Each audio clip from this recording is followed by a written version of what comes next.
Listen, X is a simple guy, okay? He just wanted a dark beer in a dark bar, but what did he get instead? Visions of Isabel's cleavage dancing in his beer bubbles, and this eerie fucking feeling that someone is watching him. Our guy just can't catch a break, but what fun would it be if he could? So, in this continuation of the reading of the first chapter of my book, The Weight of Names, X goes to Traitor's Island and just tries to enjoy himself a beer, but he doesn't really. This is the poetic side of X that you're starting to see. Enjoy. Through the winding streets of Lowtown, X walked, unremarkable to those he passed. Nothing changed here, as the gods commanded. Everything frozen, as if the neighborhood itself held its breath for a cure. At the shabby ticket booth, the first deviation from tradition appeared. A young Mort, no older than 2 decades, stood taking coins for the journey. 1 for Traitor's Island, X said, sliding 2 trads his way. Get in line, leave in 5, the boy said, not looking at X, likely avoiding eye contact to hide his own violets, as if doing so would fool anyone. X shuffled into his appropriate line with Neogenes and other mortadels. Across the dock, a Noski mother and son waited. Both had all the traditional markings of the Noski, under 5 foot, smaller heads, and short pincer thumbs. They would continue past Traitor's Island, bound for the worker housing on East Shore. X sympathized with the young boy's short, pathetic path, serve the Neogenes, wed, and make more children to do the same. As usual, when faced with yet another tragic consequence of the system he served, X's mind drifted into sarcastic verse, a small rebellion that let him pretend, even for a moment, that he wasn't part of the problem. How fickle is this world's code, rewarding seized power, the rest doing as they're told. For those who would lend their logic and their life without heirs, who cares for their dreams or their strife? As X boarded the ferry, a sight he knew well strode toward him. Good to see you, old friend. M responded with a wide grin containing 4 front teeth, just 1 less than the last time X had seen the old ferry operator. Time was finally coming for the old Mort.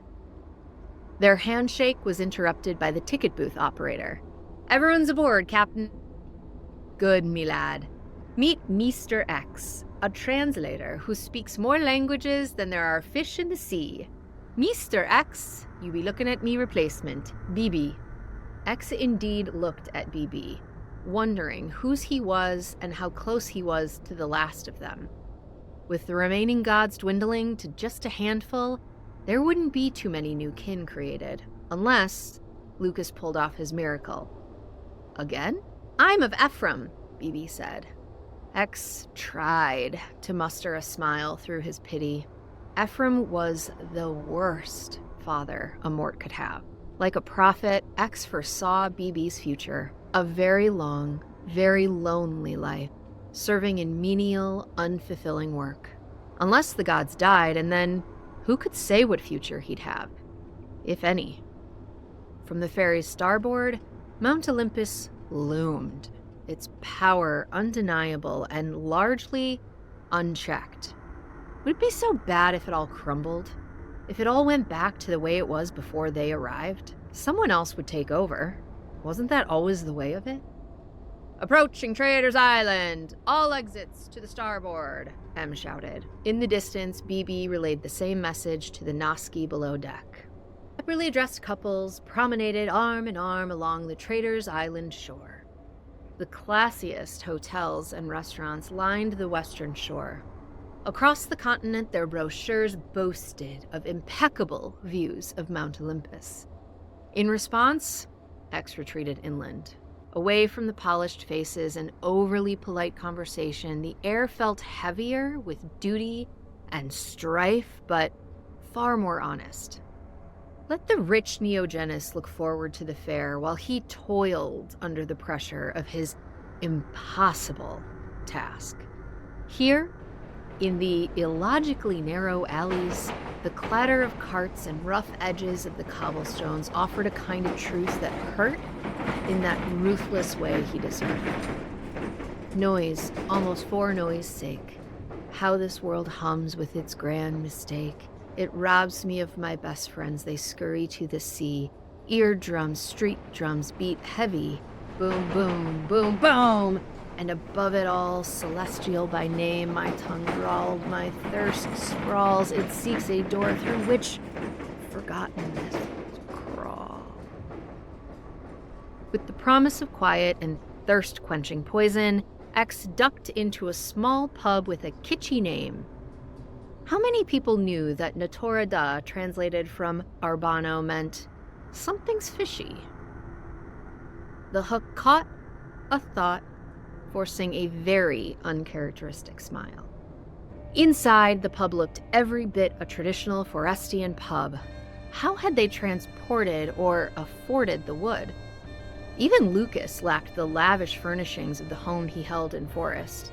Yet here, on a no-name back street on Traitor's Island, an ornately carved U-shaped bar sat.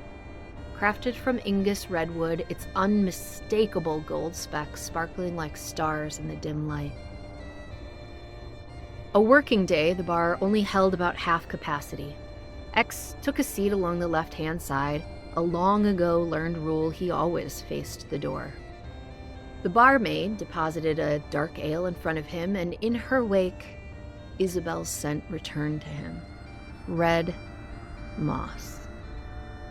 His index finger played with the bubbles of his beer, soft and malleable, dragging them toward the edge of the glass as his thoughts drifted to Isabel. How would she sound as he touched her? The small, untamed strands of hair at the nape of her neck, the chestnut curls teasing his lips as he kissed her. Would she whisper his name if he asked her to? His index finger moved beyond the bubbles, touching the beer just to wet his fingertip. He ran it along the full length of his bottom lip. With eyes closed, he drew the cleavage she'd wanted him to see on his eyelids and traced his tongue along the wetness, thinking of her.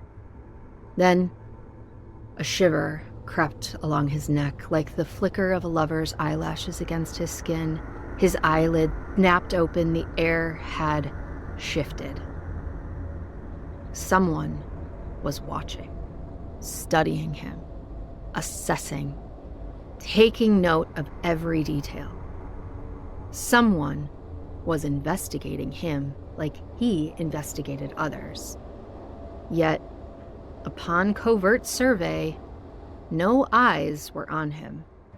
Maybe it was simply the combination of Isabel's brew and the euphoria of this scene. Mortadels mixed with Neogenis, mixed with Noski, mouths wagged in every corner in 1, 2, 3, 4, 5 different languages within earshot of X. Here, in the swirl of tongues and the clash of cultures, was the truest form of civilization, where the world's many meanings converged. It was in this noise, not in the silence of power, that X felt most at home and remembered why he became a translator in the first place. In this no-name bar on an island named after a long-dead rebel, X remembered his past and questioned his future.